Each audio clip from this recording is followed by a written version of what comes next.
Yo, what's up guys, Boss here, and I'm back with another YouTube video, and this time we're going to be playing the global tournament, trying to get to 15 wins, using what in my opinion is the best Lava Hound deck in the game right now. And the reason why I wanted to play the global tournament with this deck, this will be the first video I make on the global tournament. I might make another video, I haven't really decided yet, but this Lava Hound deck finished 4th in the world last season. I think it's a very strong deck, and at the same time, it's pretty easy to play too. This will prove how easy it is. If you have Lava Hound in your starting rotation, you're supposed to play it in the back, first play of the game. It's not really that risky because if you have Barbarians or Inferno Dragon Cycle, they can't really punish you. And even if they do punish you and take your tower, you're pretty much guaranteed to take theirs if you just play a Balloon behind your Lava Hound if they spend a lot of Elixir on offense. Arrows and Zap, I feel like, have a pretty good synergy in this deck. Even though you don't have the Fireball, Arrows cover a really large radius, and like Arrows and Zap kills things like Zappies. Arrows takes, obviously kills minions, Minion Horde really well. It takes the shields off the Royal Recruits. So the spells overall work pretty well together, and it's nice to have the Zap as a reset to things like Infernos and also Inferno Dragons. So before we get to the first game, if you guys want to support me, you can use my credit code BOSS. You can use it in any Supercell game. It helps support me, channel, and I really do appreciate all you guys using my code. It means a lot. So let's go ahead and search for the first game. And also, guys, sorry for not uploading the last couple days. I've just been a little busy in general, not like really busy, but I just had like a lot of like matches going on. I also, Thursday and Friday was my first days going back to school, like in person, because I've been online for about a year because of like, the pandemic and everything. I've been online for such a long time, so I was kind of like adjusting to that, had to like wake up really early, didn't get like much sleep. So that's like one of the main reasons why, but I'm going to upload again consistently. Just wanted to just say that's why I didn't upload the last 3 days, in case you guys were wondering. But yeah, I'm obviously today you guys are going to see this video, and then I'll try to upload tomorrow too. I might do like a ladder video or another global tournament video. I haven't decided yet, but anyway, let's just go for a miner here. Oh yeah, and he's got the Inferno. I don't really want to zap this because I think we weren't going to get much out of it anyway, and I don't really want to be too aggressive early on until I know what his full deck is. I guess I'm actually going to go for a Balloon, knowing that his Inferno's out of cycle right now. And then if he plays another, yeah, we can just arrow that. Okay, perfect. Yeah, and then I think the Death Bomb will actually end up hitting the Firecracker. Wow, the Balloon gets another hit. Death Bomb kills the Firecracker, so really good start to this game. I think we're pretty much already in a position where I could say like we probably won.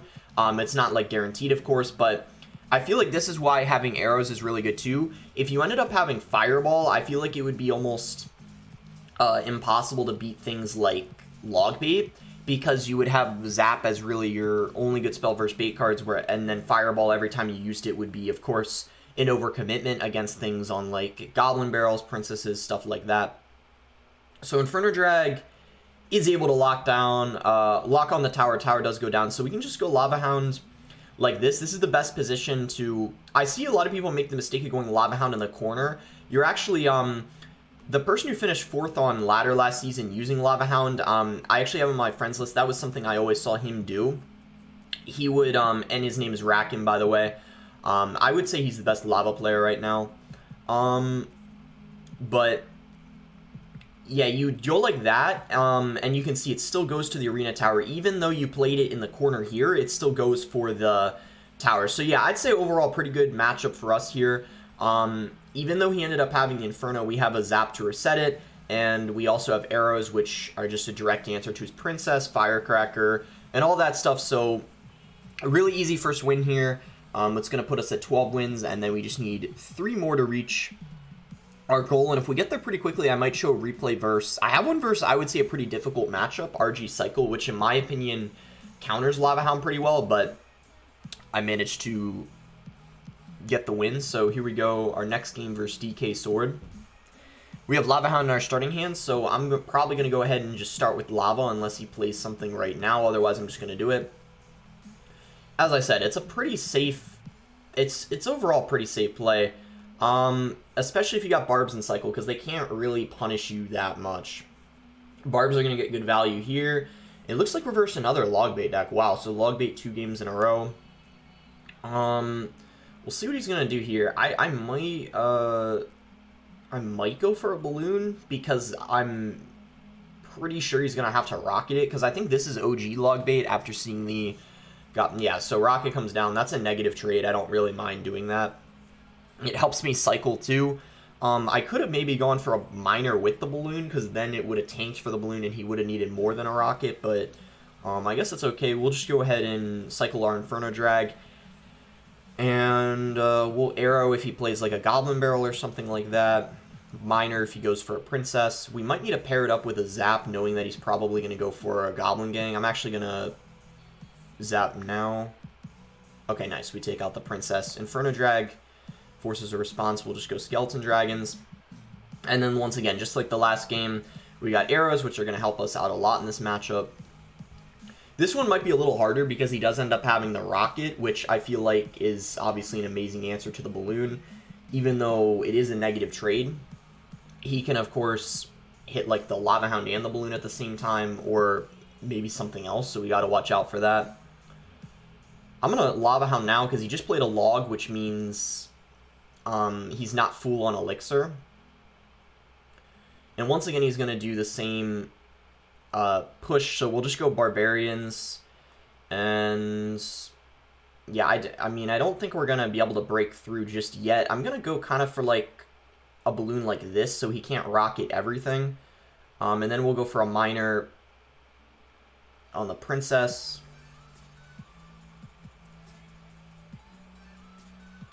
Do we get a balloon hit? Not quite. Okay. That felt like, I wouldn't really say an overcommitment, but that Goblin Barrel felt a little aggressive in the other lane.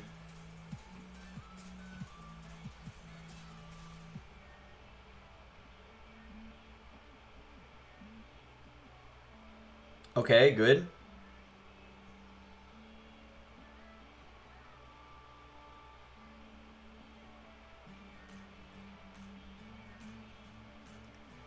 We can actually go for a second lava, because what's going to happen is the pups are going to get tanked for by the other Lava Hound. Good zap. And go for arrows like this. And I think that should be good game, unless he, like, rushes us, but I think the barbs are going to be enough. Yeah, I think we got it. So yeah, nice win here. I would say this guy played probably a little better than the last guy did, but I also think this log bait variant was a little bit harder for us to win because he had the rocket, which was really good against the balloon, so I had to make sure I was spacing everything out and using the balloon less than I did in the other match, but still, really good win. I don't think it was that bad of a matchup. It was just a little harder than the one before because he had the rocket. So 13-1, we just need 2 more wins to reach 15, which is getting all the rewards, so hopefully we can get it pretty easily. Do we have Lava Hound in our starting hand again? Yeah, we do. That means we're just going to Lava Hound first play, so we'll just go ahead and do that. It's a good starting play. I mean, I know people sometimes think like Lava Hound first play is risky. I think it kind of is too, but at the same time, the person who finished 4th in the world on ladder last season did Lava first play every time he had it in cycles, so it means it's the correct thing to do. So he's going to go for an interesting balloon. I don't really know how I feel about that. It's not really getting supported at all. I mean, it is going to get death damage, but I think overall it wasn't really that good of a play. And he's going to have Ice Wizard, Baby Dragon. Oh, wow. So he just used his Tornado. Okay, this might actually already be a good game because I don't really... Unless he's got a rocket, I think this is for sure a good game. Hopefully he doesn't have a rocket. Okay, so Tornado's out of cycle. Yeah, okay, that's a good game. Yeah, first of all, I didn't agree with his balloon, and also, I think overall, if he doesn't have a building, it's just really hard for him to defend these balloon pushes, because we've already seen that he has, actually, since we got so much damage on his King Tower, I say we go for the 3 crown. I'm going to lava like this. When you lava in this position, it means the lava goes to the King Tower as opposed to going to the Arena Tower. But if you play it like back here, then it goes for the Arena Tower. So just something important to remember. So yeah, we'll just Skeleton Dragons behind. He's probably going to go for his Baby Dragon here. And in that case, we'll just go for our Inferno Drag because it's a pretty good answer to it. He's probably going to freeze. Yep. If my Inferno Drag takes out his Baby Dragon, I'm 100%... I was going to say go Balloon, but it didn't, unfortunately.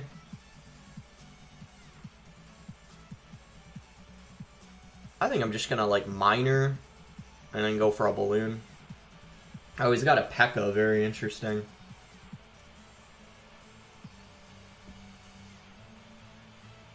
Do we get a... Yeah, we do get a Balloon connection. Yeah, we're looking pretty good at this point. I feel like we definitely can get the 3 crown now. He might end up taking one of our towers, but... as long as he doesn't take both, I guess we're fine. Yeah, there's no way he's going to be able to defend this, and if he does, we'll just take his tower on the next push. Yeah, I don't think there's any chance he defends. Yeah, look at the Minor. Yeah, that's game. So, yeah, another good win there. We kind of won that off of the start. I also would say that wasn't too bad either because he had the P.E.K.K.A, and I feel like P.E.K.K.A gets almost no value versus Lava Hound decks because, of course, your Lava and the Loon are the main win conditions, and the P.E.K.K.A can't really do anything against those. So 14-1 right now, 1 win away from the 15 wins. Let's see if we can get it right here. That'll be really good. 15-1 is pretty solid. I got my first loss, I think, at like 7 wins. It was against a pretty bad matchup, to be honest. I was playing against... it was like an RG deck, but I actually, my battle log beat an RG deck, so I can actually show you guys a replay of how you want to play against it. So yeah, again, you can like Lava first play. By the way, if you don't have Lava in your starting hand, just cycle Arrows or Zap. That's a really good starting play. And then just play Lava when you have it. That's what, yeah, I think you're supposed to do. So he's actually... okay, so I don't really think we would have been able to defend that, so I just decided to...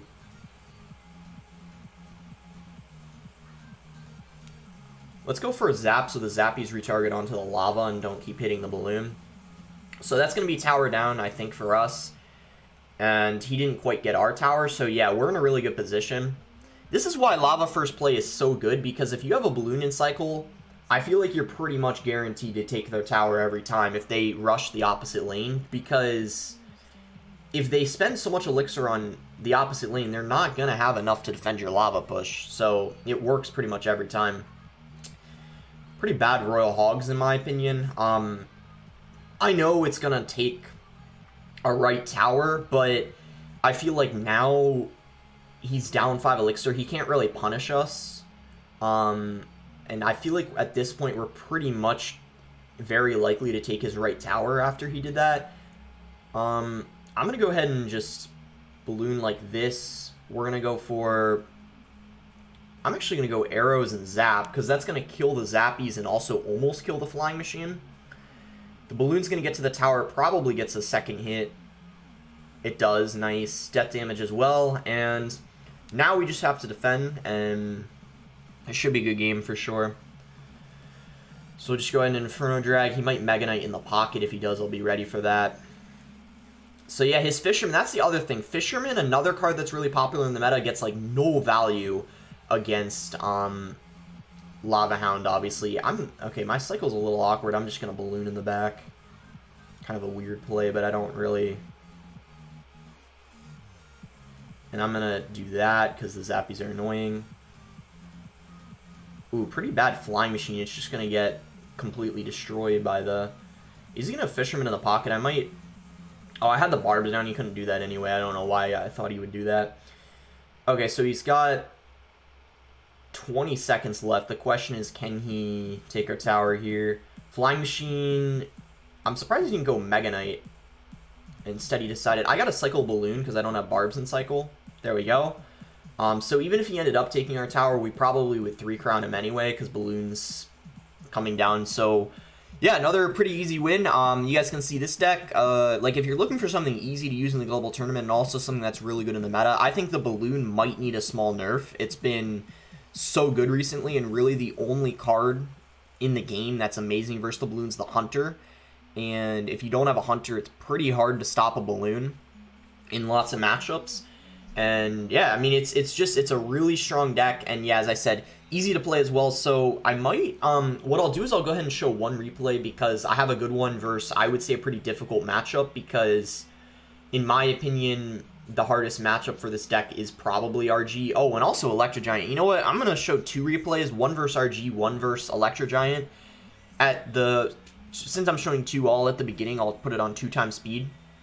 Because I'm using a heavy deck anyway, so not too much going on really quickly. So yeah, Lava first play, you know, as I said, you should always be doing that. If you have it in cycle, you go for the zap on the bats there. And then I go Balloon. At this point, I had a feeling he was running RG cycle. And oh, look at that Hunter timing. Really good timing on his end. He's going to be able to fully stop the Balloon, and it doesn't even get a single shot on the tower. So that was a really good Hunter on his part. Barbs, though, were good here because he didn't have Fireball and cycle, and he didn't even have enough Elixir to play it anyway. But then I just go another Lava on the back. What I feel like really saved me is the fact he had Bats instead of the Ewiz. If he had Ewiz, this for sure would have been really, really difficult because he would have a perfect answer to our Inferno Drag. And because I knew he didn't have the Ewiz, I was kind of abusing the Inferno Drag here. Look at how much Elixir he had to spend just to take it out. And then we bring down the tower pretty low off of that push. And then I go for a Balloon knowing that his Hunter wasn't in rotation. He has to play a Fireball. So put out 1 time speed here because we're in double Elixir now. And I keep building my pushes, and then I also make sure that every time I'm playing Barbarians, he doesn't have his Fireball in rotation. You see, every time I'm playing them, he has to cycle back to his Fireball, and by the time he does that, his RG is almost dead. So I Balloon behind here again, I think. Yeah, I do. And then go for a Miner. This was actually a really nice Fisherman on his end. I think he was predicting the Miner, so that was a good play on his part, saving the Hunter, but unfortunately, it's not enough. We still get so much damage. And at this point, we pretty much won as long as he didn't take our tower off of this next RG or something like that. And again, no Fireball and cycle because he had to use it on defense. And that's why you have the ability to beat RG with this deck, because even though I'd say overall it's not that easy of a matchup, if your opponent constantly has to use Fireball on defense and they get in bad cycles, they're never really going to be able to use the Fireball on offense on top of the Barbarians. So, I mean, got a little close here at the end, but we got it. RG still would have needed like another 3 hits, so good win there. And then this one I'll show. I think this is a great one to show because in my opinion, this is like the hardest counter to Lava Hound, especially when you don't even have a building. If you're using Lava Hound Tombstone, Electro Giant isn't that bad. But if you're versing it when you don't even have a building, it's a very, very difficult matchup. So I'll show you guys like how you want to have like your best chance of beating it, basically. You can't beat it every time. But yeah, I'll show you guys. And do I have Lava in my starting hand again here? Did I seriously Lava first game my last 7 games? Oh my goodness. So we're going to put it 2 times speed here. You can see I just go Lava Loon. And the important thing to do is to Inferno Drag out of range of the circle, because even though they can Tornado into it, they have to use that Tornado, which is spending extra Elixir, which means they're not going to be able to defend. So he had a choice. Does he go for the Tornado on the Inferno Drag, or does he activate the King Tower? He decides to go for the Tornado on the Inferno Drag. Probably the right decision, because if he activated the King Tower, my Inferno Drag would have taken out his Electro Giant and gotten so much value. But yeah, I feel like this matchup, you're definitely not going to be able to win every time. This is kind of like, you have to get a little lucky. I think your cycle has to be pretty good. And also, I don't even think this guy played very well anyway. But you guys will see here, this Lava Push, he had such a hard time defending because he committed all of his Elixir on offense with that Electro Giant. He goes for Cage, and then once again, he goes for the Tornado. I don't know why he did that. Why he went for a Tornado on offense, because then you can see here he doesn't have enough Elixir to defend this Lava Loon push. So even though it's a difficult matchup, I think this guy didn't play very well. And yeah, I would say the biggest tip of this matchup is don't over defend. I see a lot of people when they're versus Electro Giant, they'll like Lava in the back and then they'll do like, I don't know, like Barbarians on the Electro Giant or Skeleton Dragons, which isn't really a good play. The only thing you should be playing on top of it is the Inferno Drag, and you do not want to be committing any more Elixir than that.